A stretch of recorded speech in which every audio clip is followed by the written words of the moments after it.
ఇప్పటికే చాలా వరకు డేటా కూడా ఉంది సార్ వాళ్ళ దగ్గర. కాకపోతే ఇప్పుడు వచ్చి అడగాలి కొంచెం. అవును. ఆధార్తో లింకప్ అయి ఉన్న డేటానే ఉన్నప్పుడు ఇంకేంటి ప్రాబ్లం అసలు రాసేవాళ్ళు.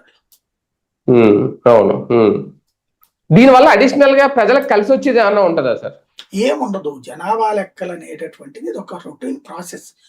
సంఖ్య ఎంత పెరిగింది, ఎంత తగ్గింది, పర్సంటేజ్ ఇదివరకు ఎంత పెరిగేది, ఇప్పుడు ఎంత పెరుగుతుంది అనేది లెక్క తెలుస్తుంది. కొన్నేళ్ల నుంచి కూడా ఇప్పుడు జనాభా లెక్కలు 2011లో జరిగాయి. అంటే 15 ఏళ్ళు అయింది.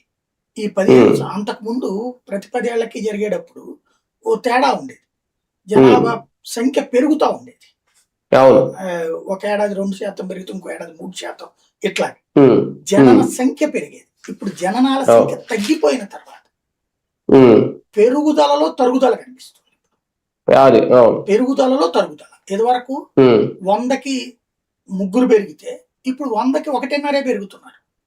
యాజ్ ఫర్ డేటా ఇప్పుడు దాకా కనబడుతుంది. ఇది అఫీషియల్ అవుతుంది. అలాగే ఎంతమంది వృద్ధులు ఉన్నారు, ఇది చాలా ముఖ్యం. ఎంతమంది యువత ఉన్నారు, ఎంతమంది మధ్య వయస్కులు ఉన్నారు, ఎంతమంది వృద్ధులు ఉన్నారు, ఇవి భవిష్యత్తులో ప్రభుత్వాలు తీసుకోబోయే పాలసీ డెసిషన్స్ కీలకం అవుతుంది.